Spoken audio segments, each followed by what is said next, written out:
بہت کم پاکستانی جانتے ہیں کہ سانحہ مشرقی پاکستان بارے تحقیقاتی رپورٹ تیار کرنے والے جسٹس حمود الرحمان جنرل آغا محمد یحییٰ خان کی جانب سے آئین پاکستان پامال کرنے کے وقت بھی سپریم کورٹ کے چیف جسٹس تھے، لیکن انہوں نے اس غیر آئینی اقدام پر خاموشی اختیار کی۔ جسٹس حمود نے آئین پاکستان بچانے کی بجائے نوکری بچانے کو ترجیح دی، لہٰذا آئین شکنی پر استعفیٰ دینے کے بجائے انہوں نے لیگل فریم ورک آرڈر کے تحت دوبارہ حلف لے لیا، جس کے بعد یحییٰ نے آئین کی تشریح کا اختیار بھی عدلیہ سے چھین کر خود کو تفویض کر دیا۔ ہر سال دسمبر میں میڈیا پر حمود الرحمان کمیشن رپورٹ کو تازیانہ بنا لیا جاتا ہے، لیکن حقیقت یہ ہے کہ اس رپورٹ کا علم، قانون اور حتیٰ کہ اخلاقیات کی دنیا میں بھی کوئی اعتبار نہیں۔ انڈیپینڈنٹ اردو کے لیے ایک خصوصی رپورٹ میں آصف محمود بتاتے ہیں کہ یہ کمیشن بھی ویسے ہی ایک کمیشن تھا جو پاکستان میں بنائے جاتے رہے ہیں تاکہ بات الجھا دی جائے اور مٹی پاؤ فارمولے کے تحت حقائق کو زمین میں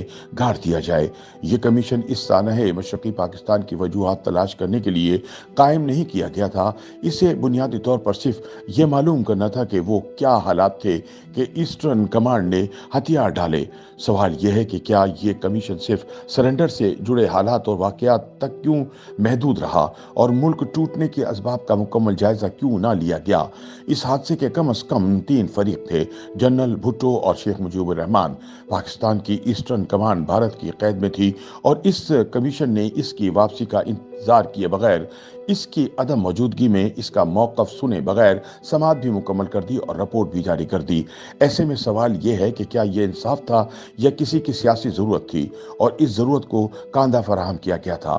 انڈیپینڈنٹ اردو کی رپورٹ کے مطابق اگرچہ قیدیوں کی واپسی کے بعد ایک رسم سے پوری کی گئی اور ان کے بیانات لے کر ایک ضمنی رپورٹ بھی جاری کی گئی، لیکن اس وقت تک عبوری رپورٹ سے متعلق مقاصد تو حاصل کیے ہی جا چکے تھے۔ سوال یہ ہے کہ اتنی جلدی کیا تھی؟ رپورٹ مکمل کر کے ایک ہی مرتبہ جاری کیوں نہ کی گئی؟ حمود کمیشن جنگ اور سرنڈر سے متعلق تھا اور اس کے 5 ممبران ججز تھے، صرف ایک مشیر ایسا تھا جو جرنیل تھا۔ سوال یہ ہے کہ کیا ان معزز ججوں نے وار کورس کیے ہوئے تھے اور وہ یہ صلاحیت رکھتے تھے کہ سرنڈر کے اسباب و وجوہات پر فیصلہ کر سکیں اور وہ بھی متعلقہ فریق کو سنے بغیر؟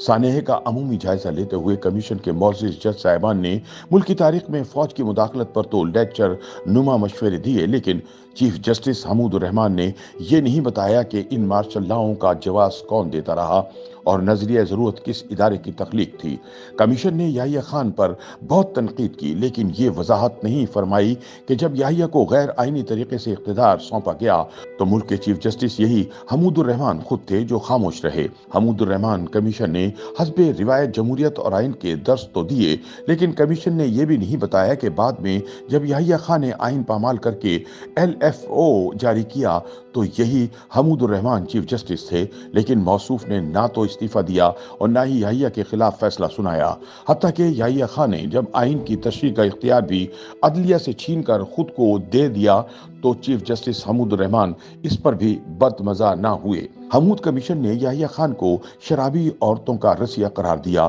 لیکن یہ بھی نہیں بتایا کہ یحییٰ خان میں یہ عیب اس وقت بھی تھے جب چیف جسٹس حمود الرحمان یحییٰ کے LFO کے تحت حلف اٹھا رہے تھے۔ یہ عیب چیف جسٹس صاحب کو اس وقت معلوم ہوئے جب یحییٰ کمزور ہو چکا تھا۔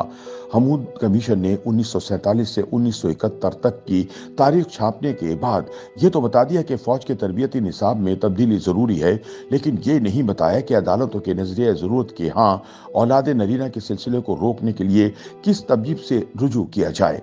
حمود کمیشن نے مغربی پاکستان کی غلطیوں کے تو انبار لگوا دیے، لیکن یہ نہ بتایا کہ سکندر مرزا کا تعلق مشرقی پاکستان سے تھا۔ یہ بھی نہیں بتایا گیا کہ جنرل ایوب خان کو کابینہ میں شامل کر کے جرنیلوں کو اقتدار کی راہ دکھانے والے وزیر اعظم محمد علی بوگرا کا تعلق بھی مشرقی پاکستان سے تھا۔ حمود کمیشن نے مشرقی پاکستان میں پاکستانی فوج کے مبینہ مظالم پر تو پورا باب بلکہ والیوم لکھ مارا، لیکن مفتی باہمی کے ہاتھوں ہونے والے غیر بنگالیوں کے قتل عام پر کوئی والیوم نہ لکھا جا سکا۔ کمیشن نے سرنڈر کے اسباب میں لیفٹیننٹ جنرل امیر عبداللہ خان روکڑی کی زیر قیادت ایسٹرن کمانڈ کو تو خوب لتاڑا جو کہ بھارت کی قید میں تھی، لیکن کمیشن یہ نہ پوچھ سکا کہ ایسٹرن کمانڈ جب محصور ہو چکی تھی، اسلحہ، ادویات اور خوراک تک کی ترسیل ممکن نہ تھی، تو اس کی مدد کے لیے مغربی پاکستان سے کتنی امداد بھیجی گئی۔